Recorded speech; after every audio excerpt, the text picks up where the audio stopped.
नमस्कार साथियों, स्वागत है आप सभी का एक बार फिर से ओम गुरुकुल क्लासेस के इस ऑनलाइन मंच पर, जहां मैं पवन सिंह आप सभी का एक बार फिर से हार्दिक स्वागत और अभिनंदन करता हूं। साथियों, जैसा कि आप सबको विदित है कि हम अपनी आगामी 2 परीक्षाओं पुलिस भर्ती और पेट को ध्यान में रखते हुए आपके लिए हिंदी के कुछ विशेष प्रश्नों के साथ नित्य उपस्थित होते हैं।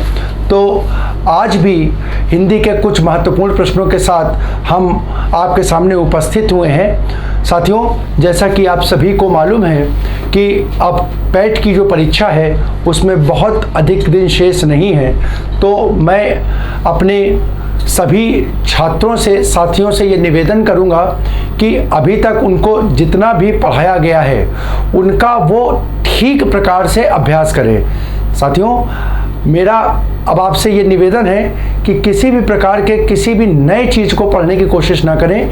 जितनी भी पुरानी चीज़ें हैं और करंट अफेयर्स को देखते हुए, ठीक है, करंट अफेयर्स को देखते हुए जो भी आपके लिए 20 दिन का 15 दिन का जो भी समय शेष है, तो आप पुरानी चीज़ों को जितना अधिक से अधिक हो सकता है उसको रिवाइज करने पर ध्यान दें, जिससे कि पेपर में ऐसा ना हो कि आपको कोई आती हुई चीज़ जो हो वो गलत हो जाए। ठीक है, तो मेरा आपसे निवेदन कि अब आप पुरानी चीज़ों के साथ अपने अभ्यास को और अधिक गति प्रदान करें, अपना समय पढ़ाई के प्रति थोड़ा और अधिक दें, जिससे कि परीक्षा में अच्छे अंकों को प्राप्त करके आप जो आगे की परीक्षाएं हैं उसके लिए क्वालिफाई कर सकें। तो आइए साथियों, अपने आज के अंक के प्रश्नों को हम प्रारंभ करें। उससे पहले एक जो मुहिम हम लोगों ने लेखपाल DVR स्किप अभियान के तहत चला रखी है, जिसमें हम अपने पूर्व में चयनित सभी छात्रों से, सभी सहपाठियों से, मित्रों से ये निवेदन करते हैं कि यदि वह पूर्व में किसी न किसी सरकारी सेवा में कार्यरत हैं तो लेखपाल का DVR स्किप जो अभियान, अगर उसमें उनका चयन हुआ है या नाम आया है, तो उस अभियान को सफल बनाने के लिए वो DVR को स्किप करें, जिससे कि कोई एक लाभार्थी, कोई एक ऐसा योग्य और क्या कहते हैं जो क्या कहते हैं सीट के लिए उपयुक्त छात्र है, वो सरकारी सेवा को पा करके और उसमें अपना योगदान दे सके। तो मैं निवेदन करूंगा अपने उन सभी साथियों से जो पूर्व में किसी न किसी सेवा में चयनित हो चुके हैं, वो इस मुहिम में अपना सहयोग प्रदान करके हमारे और विभिन्न संस्थानों के द्वारा चलाई जा रही इस मुहिम को सफल बनाएं। तो आइए साथियों, इसी निवेदन के साथ हम अपनी आज की चर्चा को प्रारंभ करते हैं और देखते हैं अपनी आज की चर्चा के प्रश्न। तो साथियों, हमारी आज की चर्चा का पहला प्रश्न हमारा है कि कौन सा शब्द सदैव एक वचन के रूप में प्रयुक्त होता है? निम्नलिखित में से कौन सा शब्द सदैव एक वचन के रूप में प्रयुक्त होता है? ऑप्शन ए हस्ताक्षर, बी दर्शन, सी प्राण और डी वर्षा। तो यहाँ पर देखें साथियों, आंसर इसका जो हो जाएगा ऑप्शन डी हो जाएगा। ऑप्शन डी हो जाएगा। हमारे पुराने साथी जो हैं वो इसका आंसर देते रहें, और जो कुछ नए साथी हैं उनके लिए मैं यहाँ पर शॉर्ट में चीज़ों को बताता चल रहा हूँ। अब देखिए साथियों, इसकी पहचान कैसे की जाती है। तो देखिए, इसको अगर हम हस्ताक्षर के साथ क्रिया प्रयोग करें तो हम बोलेंगे हस्ताक्षर किए, हस्ताक्षर किए। हम अगर दर्शन की बात करेंगे तो करेंगे दर्शन किए, दर्शन किए। प्राण की बात करेंगे तो यहाँ होगा प्राण निकले। क्या होगा? प्राण निकले। लेकिन अगर वर्षा की बात करेंगे तो देखो यहाँ क्या होगा? वर्षा हुई। क्या करेंगे? वर्षा हुई। अब जरा देखो एक वचन और बहुवचन की पहचान। तो पहचान बेटा ये कहती है कि जो क्रियापद होता है, क्रियापद होता है, अगर क्रियापद के अंत में, क्रियापद के अंत में क्या आ जाए? आ अथवा ई आए। क्रियापद के अंत में आ अथवा ई आए तो दिया गया पद जो होगा वो किसका होगा? वो एक वचन का होगा। किसका होगा? एक वचन का होगा। और यदि क्रियापद के अंत में और यदि क्रियापद के अंत में क्या है बेटा, ए आए, क्रियापद के अंत में क्या है, ए आए, तो दिया गया पद किसका होगा, बहुवचन का हो जाएगा। किसका हो जाएगा, बहुवचन का हो जाएगा। अब जरा यहाँ पर देखो, तो बेटा यहाँ पर देखो, यहाँ पर अंत में क्या, यहाँ ए आ रहा है, ए आ रहा है, और यहाँ ए आ रहा है, और यहाँ अंत में क्या आ रहा है, ई आ रहा है। तो बेटा ये तीनों देखो एक जैसे हो गए, तो ये किसके हो गए, ये बहुवचन के हो गए, और ई जो है वो किसका हो गया, एक वचन का हो गया। तो ये क्या हो गया, आपका आंसर हो गया डी। आपसे पूछा क्या गया था, एक वचन का पद पूछा गया था। अगला क्वेश्चन देखिए, अगला क्वेश्चन कह रहा है निम्नलिखित अनेकार्थी शब्द का दूसरा अर्थ बताइए। अब वो अनेकार्थी मतलब अनेकार्थी शब्द के रूप में क्या है, वो अंक का प्रयोग कर रहा है, अंक का प्रयोग कर रहा है। अब पूछ रहा है अंक का दूसरा अर्थ क्या होगा। तो देखो अंक का एक अर्थ तो हो गया अक्षर, अंक का एक अर्थ तो हो गया अक्षर, ठीक है। अब यहाँ पर देखो विकल्प इसके दिए हुए हैं, ए पक्ष, बी गोद, सी उदासी और डी कमी। तो बेटा यहाँ पर देखो इस पद का सही आंसर होगा बी अंक, ठीक है। अंक का मतलब गोद भी होता है। प्रायः आप लोगों ने वाक्यों में सुना होगा, हम लोग सामान्य रूप से जब कभी बातचीत करते हैं तो हम लोग पढ़ते समय इसको देखते हैं, पढ़ते समय देखते हैं कि जब कहीं वाक्य आता है तो इस प्रकार से लिखता होता है कि माँ ने बेटे को अपने अंक में लिया, माँ ने बेटे को अपने अंक में लिया। तो अंक में लेने का मतलब क्या होता है, अंक में लेने का मतलब हो जाता है बेटा गोद में लिया। किस में लिया, गोद में लिया। अब देखो साथियों, एक लगातार अगर आपसे मैं कहूँ तो देखो आप लगातार अंक की अगर चर्चा करो तो मैं अपनी हर क्लास के प्रारंभ में इस शब्द का प्रयोग करता हूं कि आज के नवीनतम अंक में, आज के नवीनतम अंक में। तो अंक का एक अर्थ बेटा भाग भी हो सकता है, एक अंक का मतलब एक क्या हो सकता है, भाग भी हो सकता है भाग। इसका एक अर्थ संख्या भी हो सकता है, क्या हो सकता है, संख्या भी हो सकता है, ठीक है। तो ध्यान रखिएगा ये भी इसके अर्थ के रूप में प्रयुक्त हो सकते हैं। तो आपको क्या मिला, भाग, संख्या, अक्षर, अक्षर और गोद, गोद, ये सब क्या मिल गए, ये सब अंक के आपको क्या मिल गए, ये अनेक अर्थ मिल गए। क्या मिल गए, अनेक अर्थ मिल गए कि अंक का अनेकार्थी पद हो गया, इसके अनेक अर्थ क्या हो गए, ये इसके अर्थ हो गए। तो आंसर हो गया ऑप्शन आपका बी। अगला क्वेश्चन देखो, मछली के समान आंखों वाली वाक्यांश के लिए एक शब्द क्या होगा। ऑप्शन ए मयूराक्षी, बी मृगनयनी, सी मीनाक्षी, डी इनमें से कोई नहीं। तो क्वेश्चन देखिए बेटा, यहाँ पर दिया मछली के समान आंखों वाली, तो कई बार हमने पढ़ा हुआ है, आंसर सी हो जाएगा मीनाक्षी। क्यों, क्योंकि शब्द इसको तोड़ोगे तो देखो तोड़ने पे ही मिल जाएगा मीन धन अक्षी, मीन धन अक्षी। और सभी जानते हो ना मेरे बच्चों, अक्षी का मतलब क्या होता है, अक्षी का मतलब होता है आँख, अक्षी का मतलब क्या होता है, आँख। और मीन का मतलब होता है बेटा मछली, मीन का मतलब क्या होता है, मछली। तो मछली के समान आंखों वाली क्या हो जाएगा, वो हो जाएगा मीनाक्षी। अब बाकी क्या चर्चा करो तो बेटा ये देखो, ये शब्द बना मयूर धन अक्षी। क्या बना, मयूर धन अक्षी। तो मयूर धन अक्षी का मतलब क्या होगा, मयूर का मतलब हो गया, मयूर का मतलब हो गया मोर के समान आंखों वाली, और ये बना मृग धन नयनी। क्या बना, मृग धन नयनी। तो मृग का मतलब क्या हो गया, मृग का मतलब हो गया हिरण के समान नयनों वाली, हिरण के समान नयनों वाली क्या बन गया, मृग नयनी बन गया।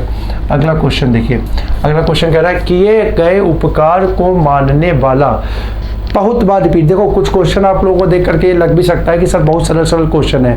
बेटा ध्यान रखिएगा, सरल सरल क्वेश्चन सिर्फ इसलिए है क्योंकि आप उसको ठीक प्रकार से पढ़ने की आदत विकसित कर सको। कई बार क्या होता है, लड़के यहाँ पर कंफ्यूज हो जाते हैं, किए गए उपकार को मानने वाला ना देख करके वो यहाँ पर पढ़ते हैं किए गए उपकार को ना मानने वाला। जल्दबाजी में कई बार ये होता है कि पढ़ ही नहीं पाते हैं ठीक से। तो यहाँ पर देखिए क्या दिया गया है, किए गए उपकार को मानने वाला क्या कहलाएगा। तो ऑप्शन है ए कृतज्ञ, बी कृतज्ञ, सी आभारी और डी ऋणी। तो देखो बेटा दोनों विकल्प यहाँ पर दिए गए हैं, आभारी और ऋणी से तो कोई लेना देना नहीं, बचा कृतज्ञ और कृतज्ञ। तो देखो यहाँ पर जो उपकार को मानने वाला होगा वो क्या कहलाएगा, ऑप्शन बी कृतज्ञ कहलाएगा। और कृतज्ञ का विलोम ही क्या हो जाता है बेटा, कृतज्ञ का विलोम ही हो जाता है कृतज्ञ। यानी इसकी मीनिंग क्या बनेगी, इसकी मीनिंग बनेगी किए गए उपकार को ना मानने वाला, किए गए उपकार को ना मानने वाला वो क्या कहलाएगा, कृतज्ञ कहलाएगा। उपकार को ना मानने वाला ना मानने वाला, वो कहलाएगा कृतज्ञ। ठीक है, तो बेटा ये बन जाएगा कृतज्ञ बन जाएगा। क्या बन जाएगा? कृतज्ञ बन जाएगा। अगले क्वेश्चन को देखो, अगला क्वेश्चन क्या कह रहा है? अगले क्वेश्चन की अगर चर्चा कर रहे हैं तो कलेजे पर सांप लौटना मुहावरे का अर्थ क्या होगा? कलेजे पर सांप लौटना मुहावरे का अर्थ क्या होगा? ऑप्शन ए दुखी होना, बी ईर्ष्या से जल उठना, सी दुश्मनी निकालना और डी दीनता प्रकट करना। तो बेटा इसका आंसर होगा बी ईर्ष्या से जल उठना। क्या होगा? बी ईर्ष्या से जल उठना। कलेजे पर सांप लौटने का मतलब ईर्ष्या से जल जाना। अगला क्वेश्चन देखिए, एक तवे की रोटी क्या छोटी क्या मोटी? लोकोक्ति का तात्पर्य क्या है? ऑप्शन ए तवे की रोटी, बी सभी एक समान, सी सभी श्रेष्ठ, डी रोटी के प्रकार। तो बेटा देखो यहाँ पर अगर चर्चा करो तो मैंने आपको बताया था कि कभी भी लोकोक्ति और मुहावरे की चर्चा करते हैं तो जो लोकोक्ति और मुहावरे में पद दिया होता है उसका प्रयोग कभी भी उसके अर्थ में नहीं होता। तो यहाँ पर देखो तवे की रोटी तो कट जाएगा, रोटी के प्रकार भी कट जाएगा, अब बचा क्या? सभी श्रेष्ठ और सभी एक समान। तो देखो लोकोक्ति को ठीक प्रकार से पढ़ो तो अपने आप अपना अर्थ स्पष्ट कर देंगे। एक तवे की रोटी क्या छोटी क्या मोटी, यानी एक तवे पर कई रोटियां बनाई गई और कई रोटियां बनाई गई तो क्या छोटी, अब जब कई रोटी बनी तो उसमें क्या छोटा और क्या बड़ा देखना, यानी सबको क्या, सबको एक जैसा मान लेना, सबको एक जैसा मान लेना, इसका अर्थ हो जाएगा। यानी आंसर क्या हो जाएगा? ऑप्शन बी सभी एक समान हो जाएगा। क्या होगा? सभी एक समान हो जाएगा। अगला क्वेश्चन देखो, सही शब्द को आपको छांटना है, यानी वर्तनी का प्रश्न आपके सामने है। किसका? वर्तनी का प्रश्न आपके सामने है। 4 विकल्प आपके सामने दिए गए हैं, आप जरा देख लीजिए। ऑप्शन ए अनिष्ट, बी अनिष्ट, सी अनिष्ट और डी अनिष्ट। तो यहाँ पर अगर चर्चा करोगे बेटा तो यहाँ पर देखो सही वर्तनी की अगर चर्चा करोगे तो हो जाएगा ऑप्शन बी अनिष्ट। क्या हो जाएगा? अनिष्ट। ठीक है, ध्यान रखना अनिष्ट शुद्ध वर्तनी होती है ना कि अनिष्ट। ठीक है,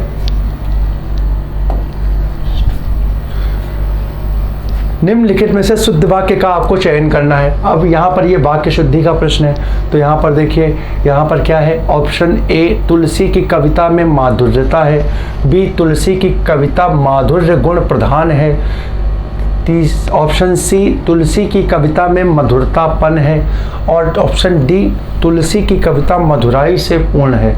तो देखो साथियों यहाँ पर अगर चर्चा करें आप तो यहाँ पर ऑप्शन बी अगर भाववाचक संज्ञा, देखो यहाँ पर जो पद देखना है, देखो यहाँ इतनी चीज़ तो कम समान ही आ रही है, तुलसी की कविता, तुलसी की कविता, तुलसी की कविता, तुलसी की कविता, यहाँ तो कोई दिक्कत नहीं होगी, यहाँ तक तो कोई दिक्कत नहीं होगी। और आखिरी में भी देख लो तो ये है, ये पद तो दिक्कत का है नहीं। तो कुल मिला करके जो अशुद्धि या शुद्धि है वो यहीं पर मिल रही है।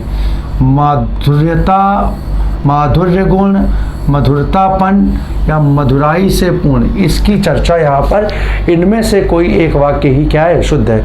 तो देखो अगर इन वाक्यों को देखोगे ना बेटा तो यहाँ पर जो पद है वो भाववाचक संज्ञा के रूप में प्रयोग हो रहा है, भाववाचक संज्ञा के रूप में प्रयोग हो रहा है, भाववाचक संज्ञा के रूप में प्रयोग हो रहा है।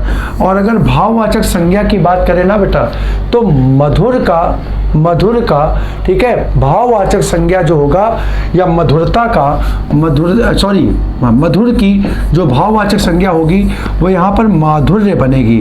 ठीक है, क्या बनेगी? मधुर की भाववाचक संज्ञा क्या बनेगी? माधुर्य बनेगी।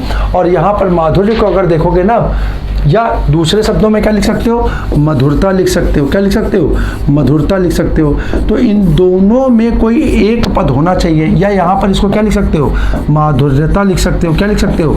माधुर्यता लिख सकते हो। इनमें से कोई अगर एक पद यहाँ पर दिख जाएगा, इनमें से कोई एक पद दिख जाएगा तो वो पद आपका यहाँ पर उचित पद होगा, यानी उसी की वर्तनी या वही क्या होगा? वाक्य में शुद्ध रूप से प्रयोग होगा। उसी का प्रयोग जो जिस भी कथन में होगा वो क्या कथन आपका या वो विकल्प आपका शुद्ध हो जाएगा। तो यहाँ पर अगर देखो तो बेटा यहाँ पर मधुर से माधुर्य या माधुर्यता आपको कहाँ मिल रहा है? ऑप्शन ए में मिल रहा है। तो यही आपका सही विकल्प होगा। देखो माधुर्य गुण ये, और फिर यहाँ पर क्या है? प्रधान। अगर यहाँ पर ये माधुर्य गुण देता कविता, तो देखो क्या वाक्य अगर हम बनाए, देखो तुलसी की कविता माधुर्य गुण है, ये वाक्य बनता क्या?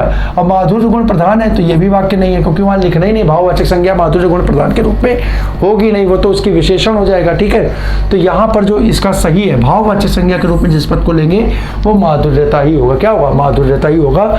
इसलिए आपका इस प्रश्न का आंसर ऑप्शन ए हो जाएगा। अगला प्रश्न देखो, अगला प्रश्न है पराक्रम में कौन सा उपसर्ग है? ऑप्शन ए पर, बी परा, सी प और डी पर। तो यहाँ पर इसका आंसर हो जाएगा ऑप्शन बी परा, ऑप्शन बी परा। अगले प्रश्न की बात करो, बुलावा में कौन सा प्रत्यय है? बुलावा में कौन सा प्रत्यय है? ऑप्शन ए वा, ऑप्शन बी आ, सी आवा और डी अवा। तो बेटा इसका आंसर हो जाएगा ऑप्शन सी आवा। अगला प्रश्न देखिए, अगले प्रश्न की चर्चा करें, रति किस रस का स्थायी भाव है? रति किस रस का स्थायी भाव है? ऑप्शन ए भक्ति रस, बी विभत्स रस, सी शांत रस और डी श्रृंगार रस। तो बेटा देखिए रति जो होगा वो किसका? श्रृंगार रस का। रति किसका?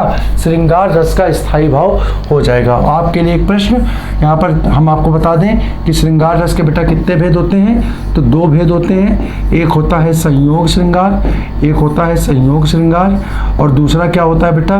दूसरा कहलाता है वियोग श्रृंगार, दूसरा कहलाता है वियोग श्रृंगार। अब प्रश्न क्या उठता है? प्रश्न आपके लिए ये उठता है कि बेटा यहाँ पर इन दोनों ही श्रृंगारों का, दोनों ही का स्थायी भाव क्या होता है? रति होता है। दोनों का स्थायी भाव क्या होता है? रति होता है। अब यहाँ पर आपके लिए मैं एक प्रश्न दे रहा हूँ, आपको बताना है कि वियोग श्रृंगार का दूसरा नाम क्या होता है? वियोग श्रृंगार का दूसरा नाम या इसे अन्य किस नाम से पुकारा जाता है? अन्य किस नाम से पुकारा जाता है? ठीक है, कमेंट में लिख करके अपने आंसर की पुष्टि करें। ठीक है, हम आपको इसका आंसर क्लास के बाद उपलब्ध करा देंगे। ठीक है, कमेंट के माध्यम से आपके आंसर के बाद उपलब्ध करा देंगे। क्वेश्चन 12, निम्नलिखित में से स्त्रीलिंग शब्द आपने चुनना है। स्त्रीलिंग शब्द आपको चुनना है, तो फिर वही चीज है। ठीक है, आलम, अकाल, तलवार और आश्रम, ये चार विकल्प आपके सामने हैं। तो यहाँ पर देखो, यहाँ पर अगर हम देखें तो आपका आंसर हो जाएगा ऑप्शन सी तलवार। क्योंकि देखो हम क्या लिख सकते हैं, हम यहाँ पर दोनों प्रयोग कर सकते हैं, जैसे तलवार चलाया, तलवार चलाया या तलवार चलाई। अब बताओ यहाँ पर तलवार चलाया या तलवार चलाई, तो यहाँ उचित पद क्या हो गया? उचित पद हो गया तलवार चलाई। उचित पद क्या हो गया? तलवार चलाई। अब देखो यहाँ पर अगर लिंग देखना है, जैसे मैंने पीछे आपको वचन का एक क्वेश्चन बताया, तो यहाँ पर लिंग का क्वेश्चन देखो। लिंग के क्वेश्चन में भी क्रिया का ही पद महत्वपूर्ण होगा। लिंग और वचन का निर्धारण साथियों जितना आसानी से क्रिया से हम कर सकते हैं, उतना मतलब संभवतः ही इतना आसान कोई तरीका हो उस प्रश्न को सॉल्व करने का। देखिए कितने आसानी से हम लोग निकाल सकते हैं। क्रिया का प्रयोग हमने किया और क्रिया का पदांत जो होगा, क्रिया का जो पदांत होगा आखिरी में अगर उसके क्या आ जाए, क्या आ जाए? आ जाए, तो दिया गया पद बेटा किसका हो जाएगा? पुल्लिंग का हो जाएगा। किसका हो जाएगा? पुल्लिंग का हो जाएगा। और पदांत के अंत में अगर क्या आ जाए? ये आ जाए, तो दिया गया पद बेटा किसका हो जाएगा? स्त्रीलिंग का हो जाएगा। किसका हो जाएगा? स्त्रीलिंग का हो जाएगा। तो यहाँ पर देखो बेटा तलवार चलाया कि चलाई, तो यहाँ पे देखो क्या आ गया? चलाई, ई आ गई, तो यानी ये पद किसका हो गया? स्त्रीलिंग का हो गया। यानी आंसर थर्ड हो गया आपका। अगला प्रश्न देखो बेटा, अगले प्रश्न की अगर चर्चा करें, तुलसी राम नाम सम मीत न आन, जो पहुंचाव रामपुर तनु अवसान। पूछा गया इन पंक्तियों में कौन सा छंद है? कौन सा छंद है? ए दोहा, बी रोला, सी बरवय और डी सोरठा। तो देखो मैंने आपको बेटा बहुत पहले ही कहा है कि कभी भी कोई भी पंक्ति में छंद पूछे तो रटने की आवश्यकता नहीं, विकल्प देखने की आवश्यकता नहीं। छंद जो होता है वो आधारित किस पे होता है बेटा? मात्राओं पे होता है। किस पे होता है? मात्राओं पे होता है। तो हम मात्रा लगा करके बस पहचान करेंगे। अब जरा देखो यहाँ क्या दिया है? तुलसी राम नाम सम, तुलसी राम नाम सम, फिर लिखा है मीत न आन, मीत न आन, और फिर दिया है जो पहुंचाव रामपुर, जो पहुंचाव रामपुर कह रहा है तनु अवसान। अब जरा यहाँ पे देख लो बेटा, ये मैंने लिख दिया जो पहुँचावे रामपुर तनु अवसान। ये चार पद मैंने यहाँ लिख दिए, चार पद यहाँ लिख दिया। अब मात्राओं की अगर बात करें तो इसकी बेटा मात्राएं जरा देख लो, मात्राएं कैसे लगाएंगे? तो मात्राएं जरा हम देख लेते हैं। तो यहाँ देखो मात्रा क्या हुई बेटा? एक, एक, दो, दो, 1 2 1 1 1 2 1 1 2 1 2 1 1 2 1 2 1 1 1, ठीक है, 1 1 1 1 2 1, ये मात्राएं लगा दी। अब मात्राओं की काउंटिंग कर लो बेटा। मात्राओं की काउंटिंग करोगे तो देखो 1 2, इसको आपको मालूम है, देखो इसकी गणना कितनी होती है बेटा, इसकी गणना 1 होती है और इसकी गणना कितनी होती है, इसकी गणना 2 होती है। तो अब मात्राएं काउंटिंग कर लो तो बेटा 1 2 3 4 5 6 7 8 9 10 11, ये कितनी आई बेटा, 12 आ गई। पहले में कितनी आ गई, 12 आ गई। दूसरे में देखो बेटा 2 3 4 5 6, कितनी आ गई बेटा, 7 आ गई। कितनी आ गई, 7 आ गई। फिर यहाँ देखो 2 3 4 5 6 7 8 9 10 11 12, कितनी आ गई बेटा, फिर से 12 आ गई। जाहिर सी बात है चौथी में भी क्या मिलेंगी, 7 मिलेंगी। 1 2 3 4 5 6, 1 2 3 4 5 6 और एक ये 7, देखो बेटा कितना मिली। तो यहाँ पे क्रम देखो बेटा, तुम्हें क्या मिला, क्रम मिला 12 और 7 का, क्रम मिला क्या, 12 और 7 का। तो मेरे बच्चों आप सभी जानते हो यदि 12 7 का क्रम हो, 12 7 का क्रम हो तो बेटा वो किसका उदाहरण हो जाता है, तो बेटा वो हो जाता है बरवय का। किसका हो जाता है, ऑप्शन सी बरवय का इसका आंसर हो जाएगा, बरवय इसका आंसर हो जाएगा। और बात करें तो बेटा देखो 12 7 12 7, चौपाई के 4 चरण, आधे चरणों में मात्राएं क्या है, समान है। तो बेटा ये किसका भेद हो जाएगा, ये हो जाएगा अर्ध सम मात्रिक का। किसका हो जाएगा, अर्ध सम मात्रिक का। इस प्रकार से देखो बेटा छंद का कोई भी क्वेश्चन आए तो आप निकाल देखो। छंद में बस तुम्हें अब देखो यहाँ पर एक चीज जान रखो, यहाँ पे तुम्हें ये तो मालूम होना चाहिए कि 12 7 कौन से छंद का नियम होता है। अब ये अगर नहीं याद है तो फिर दिक्कत में आ जाओगे। हम तुमसे बस इतनी अपेक्षा करते हैं, हम तुमसे बस इतनी उम्मीद करते हैं कि जब भी छंद की चर्चा आए तो तुम्हें ये मालूम हो चौपाई रोला, चौपाई रोला, फिर उसके बाद गीतिका, गीतिका, हरगीतिका, हरगीतिका, फिर तुम्हें दोहा, दोहा, सोरठा, सोरठा, बरवय, बरवय, उल्लाला, उल्लाला, फिर बात करें कुंडलियाँ, कुंडलियाँ, और फिर बात करें छप्पे। तो बेटा यहाँ पे बस तुम्हें कम से कम ये मालूम हो कि इनके चरणों में कितनी मात्राएं होती हैं। तुम्हें याद नहीं, जब जैसे चौपाई की बात करें तो तुम्हें प्रत्येक चरण में कितनी, 16 24 26 26 28, ये चीज़ें याद हो कि कितनी कितनी मात्राएं आती हैं। तो कोई भी पंक्ति आ जाए तो मात्रा लगाओ और देख लो, 16 आ रही हो तो चौपाई हो जाएगी, 24 आ रही होगी तो रोला हो जाएगी, 26 आ रही होगी तो गीतका हो जाएगी, 28 आ रही होगी तो गीतका हो जाएगी। किसी भी पंक्ति में तुम पहचान सकते हो, किसी भी पंक्ति में तुम पहचान सकते हो। तुम्हें पंक्तियां नहीं याद करनी है।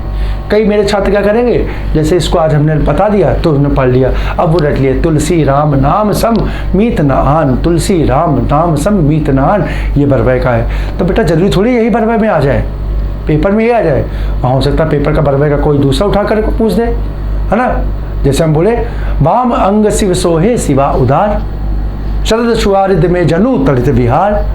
अब क्या करोगे, तो अरे सर जी ने तो पढ़ाया नहीं, अरे सर जी ने ये थोड़ी पढ़ाया नहीं, तो कम से कम ये तो देखो नियम बता दिया। तुम तुरंत क्या करो, मात्रा लगाओ, अपना आंसर निकाल लो, अपना आंसर निकालो, ठीक है। तो बेटा मात्राओं को लगाना मैंने तुम्हें बताया है, सिखाया है, और आज तुम्हें फिर से बता दिया। अगला क्वेश्चन देखो, अगला क्वेश्चन देखो, मेघ आए बड़े बंठन के सवर के, मेघ आए बड़े बंठन के सवर के, उपरोक्त पंक्ति में अलंकार की चर्चा कर रहा है। कौन सा अलंकार है, तो देखो ऑप्शन ए मानवीकरण, बी श्लेष, सी उपमा, और डी इसको अनुप्रास कर लो, डी अनुप्रास, ठीक है।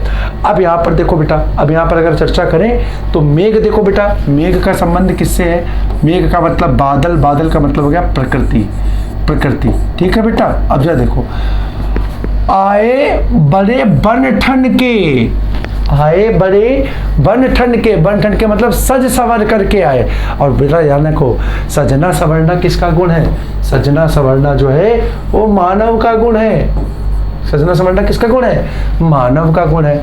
तो यहाँ पर देखो प्रकृति को क्या मानव के रूप में दिखाया गया, प्रकृति को मानव के रूप में चित्रित किया गया। और जब किसी प्रकृति को मानव के रूप में काव्य में प्रस्तुत किया जाता है, या कोई काव्य जब किसी प्रकृति को मानव के रूप में दिखाता है, तो साथियों वहां पर क्या ऑप्शन है? मानवीकरण अलंकार हो जाता है। आंसर इसका हो जाएगा क्वेश्चन फर्स्ट, मानवीकरण अलंकार। ठीक है, याद कर लेना, बहुत अच्छा प्रश्न है पेपर के दृष्टिकोण से। अगले प्रश्न की चर्चा करें। अगला प्रश्न क्या कह रहा है? निम्नलिखित वाक्यों में आए रिक्त स्थानों की पूर्ति आपने करनी है। रिक्त स्थान की पूर्ति करनी है। जिसका उपचार संभव नहीं होता, जिसका उपचार संभव नहीं होता उसे क्या कहते हैं? ऑप्शन बी साध्य, बी अलभ्य, बी असाध्य और डी असाध्य।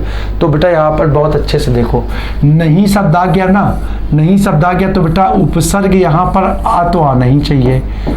ये उपसर्ग का प्रयोग तो पद में होना ही चाहिए। अगर विकल्प की बात करें तो देखो, इसको देखो तो ये तो ऑप्शन आपका हट गया, सीधे हट गया। साध्य का मतलब जिसे साधा जा सके, तो यहाँ पर नहीं शब्द तो नहीं आएगा। तो अब बचे आपके पास 3। अब जरा यहाँ पे देखो, यहाँ पे आ आया तो जरूर, लेकिन यहाँ क्या लभ्य, लभ्य का मतलब होता है प्राप्त करना। लभ्य का मतलब क्या होता है? प्राप्त करना। तो जो प्राप्त ना हो, जो प्राप्त ना हो वो क्या कहलाएगा? अलभ्य कहलाएगा। साधने से, उपचार से मतलब ही नहीं है। कोई चीज पाने का भाव मिलना चाहिए, कोई चीज ग्रहण करने का भाव, जहाँ पे ग्रहण नहीं हो पा रही है तो होगा अलभ्य। ये भी हट गया। अब आपके पास बेटा देखो 2 ऑप्शन बचे, या तो असाध्य या असाध्य। तो आप क्या करोगे? तो यहाँ पे देखो बेटा, इसकी वर्तनी गलत है। ये वर्तनी, असाध्य कोई शब्द नहीं होता, शब्द होता है असाध्य। तो आंसर हो जाएगा ऑप्शन डी। आंसर क्या हो जाएगा? ऑप्शन डी आपका आंसर हो जाएगा। अगले प्रश्न की चर्चा करें तो अगला प्रश्न देखो बेटा क्या कह रहा है? पहाड़ के ऊपर की समतल भूमि कहलाती है, क्या कहलाती है? ऑप्शन ए तलहटी, ऑप्शन बी घाटी, सी अधित्यका या डी उपत्यका। तो मेरे भाई, पहाड़ के ऊपर की समतल भूमि जो होती है उसको हम लोग बी अधित्यका बोलते हैं। क्या बोलते हैं? अधित्यका के नाम से जानते हैं। और जो बचा बेटा यहाँ पर देख लो तो बहुत बढ़िया है, उपत्यका। तो ये अधित्यका का विलोम जो होता है वो क्या होता है बेटा? अधित्यका का विलोम जो होता है वो होता है उपत्यका। क्या होता है? उपत्यका। तो ये क्या हो जाएगी? ये लिखिए, पर्वत के तल की समतल भूमि, या तली की, इसको लिख सकते हैं पर्वत की तली की समतल भूमि। तली की समतल भूमि क्या कहलाएगी? ये कहलाएगी बेटा उपत्यका। क्या कहलाएगी? उपत्यका। ठीक है बच्चा, ये हो गई उपत्यका। तो ये दोनों याद कर लेना। ठीक है, तली की समतल भूमि क्या कहलाएगी? उपत्यका कहलाएगी। अगला क्वेश्चन देखो, लोकोक्ति और मुहावरे का सही अर्थ चुनकर लिखना है। क्या है? जिन ढूंढा तिन पाइयां गहरे पानी पैठ, जिन ढूंढा तिन पाइयां गहरे पानी पैठ। ऑप्शन ए पानी में गोता लगाना, बी पानी में डूबना, सी परिश्रम का फल अवश्य मिलता है और डी मेहनत नहीं करना। तो यहाँ पर देखो, पानी और पानी तो कट जाएगा क्योंकि जो लोकोक्ति में है उसका अर्थ यहाँ पर नहीं लेंगे। अब बचा क्या? जिन खोजा तित पाइया, जहां खोजा वहां पाया, गहरे पानी पैठ, यानी गहराई में भी क्या हमें चीजों की प्राप्ति हुई, चीजों की प्राप्ति हुई। यानी कुल मिलाकर क्या हुआ कि गहराई में जाना मतलब कठिन परिश्रम करना, और कठिन परिश्रम करने के बाद चीजों को प्राप्त कर लेना। यानी आंसर हुआ कि अगर आप परिश्रम करते हैं तो उसका फल अवश्य मिलता है। आंसर सी इसका आंसर हो जाएगा। आंसर सी इसका आंसर हो जाएगा। ठीक है, पक्का। अगला क्वेश्चन देखो, अगला क्वेश्चन क्या कह रहा है? अगला क्वेश्चन कह रहा है, आगे नाथ न पीछे पगहा। अब इसका आपको अर्थ बताना है। आगे नाथ न पीछे पगहा का अर्थ क्या होगा? ऑप्शन ए काम करने पर उतारू होना, बी एक काम से दूसरा काम होना, सी अपनी बुराई ना देखना और डी किसी तरह की जिम्मेदारी का ना होना। तो बेटा इसका देखो, आगे नाथ न पीछे पगहा का मतलब क्या होगा कि किसी तरह की जिम्मेदारी का ना होना। आगे नाथ मतलब ना कोई आगे है और ना पीछे पगहा, ना कोई पीछे है, यानी हम क्या है, जिम्मेदारियों से रहित है। तो ऑप्शन डी क्या हो जाएगा, इसका आंसर हो जाएगा। अगले प्रश्न की चर्चा देखो। निम्नलिखित शब्दों के विलोम शब्द का चयन करना है, आपको विलोम शब्द देखना है। बिल्कुल, अभिज्ञ का विलोम क्या होगा, आंसर ए भिज्ञ, ऑप्शन बी अज्ञ, ऑप्शन सी अनभिज्ञ और ऑप्शन डी सर्वज्ञ। तो बेटा ध्यान रखो, अभिज्ञ शब्द का मतलब क्या होता है, अभिज्ञ शब्द यहाँ पर जो है उसका प्रारंभ देख लो बेटा किससे हुआ, तो प्रारंभ हुआ बेटा स्वर से। किससे हुआ, प्रारंभ हुआ स्वर से। और स्वर से प्रारंभ होने वाले स्वर पद का अगर विपरीत बनाना हो तो उसके पहले उपसर्ग क्या लगता है, उपसर्ग लग जाता है बेटा अन, और अन उपसर्ग जैसे ही लगेगा तो ये बन जाएगा शब्द अनभिज्ञ। क्या बन जाएगा, अनभिज्ञ। तो आपका आंसर क्या हो जाएगा, ऑप्शन सी हो जाएगा। आंसर क्या हो जाएगा, ऑप्शन सी हो जाएगा। अगले प्रश्न को देखो, सामिस, अब इसका क्या, अरे यार बच्चा क्वेश्चन पूरा, सामिस का विलोम बताना आपने, सामिस का विलोम बताना है आपने। तो ऑप्शन ए आमिष, बी नामिष, सी अनामिष और डी निरामिष। तो यहाँ पर देखो बेटा, यहाँ पर सामिस का जो विलोम होगा ना बेटा, वो क्या बनेगा, वो बनेगा ऑप्शन डी निरामिष। ठीक है, सामिस का क्या बनेगा, ऑप्शन डी निरामिष। सामिस का मतलब क्या होता है, सामिस का मतलब होता है बेटा मांस को खाने वाला, मांस को खाने वाला, मांस को खाने वाला क्या कहलाता है, सामिस, या इसी को आमिष भी बोलते हैं। क्या बोलते हैं, आमिष भी बोलते हैं। आमिष का मतलब क्या होता है जानते हो बेटा, आमिष का मतलब होता है मांस, आमिष का मतलब क्या होता है, मांस। तो मांस को खाने वाला आमिष या सामिष कहलाता है। अब इसका विलोम बनाएंगे तो क्या बनाएंगे, मांस को खाने वाले का विलोम क्या बनाएंगे, मांस को ना खाने वाला, मांस को ना खाने वाला। अब नहीं का अर्थ अगर लोगे ना बेटा, तो यहाँ पर देखो आमिष, इस आमिष शब्द में क्या करोगे, निह उपसर्ग को जोड़ोगे। किसको जोड़ोगे, निह उपसर्ग को जोड़ोगे, और जब निह उपसर्ग को जोड़ोगे तो ये पद क्या बन जाएगा, ये शब्द बन जाएगा निरामिष। क्या बन जाएगा, निरामिष बन जाएगा। ठीक है, क्या बन जाएगा, निरामिष बन जाएगा, ऑप्शन डी। ठीक है, अगला क्वेश्चन क्या कह रहा है, चिड़िया शब्द का बहुवचन आपने बताना है। बहुत सब सरल सा क्वेश्चन है। ऑप्शन ए चिड़ी, बी चिड़िए, सी चिड़िया और डी चिड़ियाएं।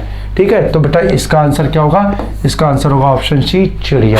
ठीक है, अगला क्वेश्चन देखिए। अगला क्वेश्चन कह रहा है, निम्नलिखित अनेकार्थी शब्द का दूसरा अर्थ आपने बताना है। इसमें से जो आपके पद दिए गए हैं, इसमें अर्क शब्द जो है, इसका एक अर्थ दिया है सूर्य, इसका एक अर्थ क्या दिया है, सूर्य। अब ये बता रहा है कि इसका दूसरा अर्थ क्या होगा, दूसरा अर्थ क्या होगा। तो ऑप्शन ए इंद्र, बी ज्ञान, सी वर्ण और डी अनाज। तो ध्यान रखिएगा बेटा, इसका जो सही आंसर होगा वो हो जाएगा ऑप्शन ए इंद्र। बेटा दो अर्थ तो इसके आप लोगों को मालूम ही है। अर्क का मतलब आप सभी जानते हो, अर्क को सूर्य भी बोलते हैं, और अर्क आप लोगों ने सुना होगा काढ़ा भी कहलाता है। जो घोल अभी बीच में देखे कोविड की कितनी त्रासदी महामारी हुई थी, तो इसमें इलाज के रूप में हम लोगों को क्या पेय पदार्थ के रूप में काढ़ा ही कितना कारगर हुआ था। तो उस काढ़ा को भी बेटा अर्क बोलते हैं, काढ़ा को भी क्या बोलते हैं, अर्क बोलते हैं। और एक बहुत अच्छा पद अगर यहाँ पे लोगे तो बेटा ध्यान रखना, अर्क जो होता है इंद्र का एक अर्थ, इंद्र का अर्क यानी अर्क का एक अर्थ जो है वो इंद्र भी होता है, अर्क का जो एक अर्थ है इंद्र भी होता है। तो बेटा देखो इस प्रकार से ये तीन पद याद कर लो। अब पेपर में आपका क्वेश्चन आएगा, कितने बढ़िया तरीके से क्वेश्चन आ सकता है। देखो आपको दे देगा अर्क का अर्थ कौन सा नहीं है, अर्क का अर्थ कौन सा नहीं है। तो देखो बेटा मैंने तीन दे दिए, अब ये तीन विकल्प तो तुम्हारे सामने होंगे ही, तीन विकल्प तो तुम्हारे सामने होंगे, जाहिर सी बात है। तीन आंसर अगर तुम्हें मालूम है तो जो बचा चौथा वही तुम्हारा क्या हो जाएगा, आंसर हो जाएगा। तो इसलिए कम से कम देखो मैंने तुम्हारे सामने तीन उपलब्ध करा दिए जिसके पेपर में आने की प्रबल संभावना है। ठीक है, तो यहां पर आपका ये क्या चौथा का आंसर हो जाएगा। तो तीनों रट लेना बेटा। अर्क का मतलब क्या होता है, अर्क का मतलब होता है, अर्क का मतलब होता है सूर्य, अर्क का मतलब होता है काढ़ा और अर्क का मतलब होता है इंद्र। एक चीज और देख लेना, यहां पर बेटा एक शब्द होता है अर्कजा। ये इसमें बेटा सूर्य ना लगा देना, ये बहुत ध्यान रखना। अर्कजा का मतलब यमुना होता है, क्योंकि देखो जा प्रत्यय जब कहीं भी लगता है तो जा का मतलब होता है जन्म लेने वाली, और जन्म किससे लेने वाली? अर्क का मतलब सूर्य से जिसका जन्म हो, सूर्य से जिसका जन्म हो, तो वो बेटा किसका बनेगा? यमुना का बनेगा। किसका बनेगा? यमुना का बनेगा। अगला क्वेश्चन देख लो। अगला क्वेश्चन कह रहा है निम्नलिखित में से कौन सा वाक्य विधेय विशेषण, बहुत बढ़िया क्वेश्चन है बेटा। विधेय विशेषण, आप लोग विशेषण तो पढ़ते हो, विशेषण के 4 भेद भी पढ़ते हो, लेकिन ध्यान रखना एक क्वेश्चन मैं आपको यहां पर मार्क कर दे रहा हूं, कभी प्रयोग के आधार पर विशेषण पूछ देना। प्रयोग के आधार पर विशेषण, सामान्य रूप से हम लोग पढ़ते हैं विशेषण के 4 प्रकार होते हैं, लेकिन अगर एक इतनी सी बात डाल दे कि प्रयोग के आधार पर विशेषण कितने होते हैं, तो बेटा देखना आपका आंसर 2 हो जाएगा। आंसर क्या होगा? 2 हो जाएगा। उसका एक बनेगा उद्देश्य विशेषण और दूसरा बेटा बनेगा विधेय विशेषण। और यही विधेय विशेषण का प्रश्न आपसे किया गया है। यहां पर किसका प्रश्न किया गया है? विधेय विशेषण का प्रश्न किया गया है। ऑप्शन में देख रहा हूं, देखो कह रहा है वह चतुर लोमड़ी पहाड़ पर है, दूसरा हमारा पहला नौकर ईमानदार था, तीसरा बूढ़ा व्यक्ति सड़क पर खड़ा है, और डी गुजराती भाषा का अभ्यास करो। तो पहले तो आंसर जान लो, आंसर इसका होगा ऑप्शन बी। Option B. अब देखो क्यों होगा, बस 1 मिनट पे मैं आपको बताता हूं। देखो बेटा जब हम बात करते हैं तो विशेषण का मतलब होता है विशेषता बताने वाला पद, और अगर वो विशेषता बता रहा है तो किसी न किसी संज्ञा की विशेषता बताएगा या सर्वनाम की विशेषता बताएगा। पक्की बात है, ठीक है। विशेषता, विशेषण की परिभाषा क्या कहती है? बचपन से हम लोग पढ़े हैं, संज्ञा और सर्वनाम की विशेषता बताने वाला पद क्या कहलाता है? विशेषण कहलाता है, ठीक है। तो यहां पर इतना ध्यान रखो कि जब भी प्रयोग होता है तो विशेषण का प्रयोग किसी संज्ञा और सर्वनाम के साथ होता है, संज्ञा या सर्वनाम के साथ होता है। बस ये ध्यान रखना कि विशेषण जब संज्ञा से पहले प्रयोग हो, विशेषण जब संज्ञा से पहले प्रयोग हो, संज्ञा से पहले प्रयोग हो, तो बेटा जानते हो वो क्या कहलाएगा? ऐसा विशेषण उद्देश्य विशेषण कहलाएगा। क्या कहलाएगा? उद्देश्य विशेषण कहलाएगा। और यही विशेषण जब क्या हो? संज्ञा के बेटा बाद में प्रयोग हो, किसमें प्रयोग हो? बाद में प्रयोग हो, तो बेटा इसको हम किस नाम से जानेंगे? इसको हम विधेय के नाम से जानेंगे। अब देख लो तुम्हारा आंसर कितना बढ़िया क्वेश्चन यहां से निकल आया। यहां पर देखो चतुर लोमड़ी, लोमड़ी की विशेषता क्या है? चतुर है, तो ये विशेषण क्या हुआ? पहले प्रयोग हुआ। कैसे हुआ? प्रयोग हुआ। दूसरा देखो बूढ़ा व्यक्ति, तो व्यक्ति कैसा है? बूढ़ा है, तो बूढ़ा कहां पहले हुआ? पहले प्रयोग हुआ। इसी प्रकार बोले गुजराती भाषा, तो भाषा की विशेषता क्या है? भाषा कैसी है? गुजराती है, ये भी कैसे हुई? पहले प्रयोग हो गई। तो बेटा ये तीनों पहले हो गए, तो क्या हो गए? उद्देश्य हो गए। अब पेपर में तुमसे उद्देश्य भी पूछ सकता है, तो आप ध्यान रखना, ये हो गया उद्देश्य। अब जरा जो आंसर है वो देखो, हमने बोला नौकर ईमानदार है, तो देखो नौकर कैसा है? ईमानदार है, और ये विशेषण क्या हुआ? बाद में आया। क्या हुआ? बाद में आया, और बाद में आया तो ये क्या हो गया बेटा? ये बन गया विधेय विशेषण, इसलिए इसका आंसर हो गया ऑप्शन बी। अगला क्वेश्चन देखो, निम्नलिखित में से कौन सा शब्द वर्तनी की दृष्टि से शुद्ध है? वर्तनी की दृष्टि से शुद्ध है। ऑप्शन ए श्रम। अब देख लो कोई दिक्कत ही नहीं है, आराम से देखो, ये पद ही नहीं पढ़ पाओगे तुम, ठीक है। और ये श्रम होता ही नहीं है, और ए और बी दोनों होंगे नहीं, क्योंकि बी गलत है, तो बचा क्या? ऑप्शन ए श्रम सही हो गया। वर्तनी क्या हो गया? ऑप्शन ए श्रम सही हो गया। अगला क्वेश्चन देखिए, पुनर्लेखन में कौन सा उपसर्ग है? ऑप्शन ए पुन, बी पुर, सी पुनर और डी पुनः, ठीक है। तो अगर यहां पर इस पद को देखोगे तो बेटा इस शब्द को तोड़ोगे तो पुनः धन लेखन टूटेगा, और यहां पर देखो ये विसर्ग का किसमें? विसर्ग का रा में परिवर्तन हो जाएगा, तो यहां पर ये क्या मिल जाएगा? ये पद मिल जाएगा पुनर्, यानी उपसर्ग क्या हो गया? ऑप्शन सी हो गया। क्या हो गया? ऑप्शन सी हो गया। तो इस प्रकार से बेटा आज का जो सत्र है उसकी हमने अपनी चर्चा को यहां पर पूर्ण किया। आशा करता हूं कि सत्र के कुछ प्रश्न जो होंगे वो परीक्षा के दृष्टिकोण से आपके लिए लाभदायक सिद्ध होंगे। इन प्रश्नों का आप निरंतर अभ्यास करें, और इसी प्रकार से हम और भी नवीनतम प्रश्नों के साथ आपके सम्मुख ही उपस्थित होते रहेंगे। हमारा आपसे संवाद का कार्यक्रम यूं ही जारी रहेगा। आप सभी घर में स्वस्थ रहें, मस्त रहें, और पूरे मनोयोग के साथ अपनी पढ़ाई को धार देते हुए और अधिक से अधिक जितना हो सकता है उतना प्रयास करें। हम भी आपके लिए इसी प्रकार से निरंतर हर संभव प्रयास अपने माध्यम से करते रहेंगे। इस उम्मीद के साथ, इस वादे के साथ हम अपनी आज की चर्चा को यहाँ पर विराम देते हैं। मेरे सभी साथियों को जय हिंद।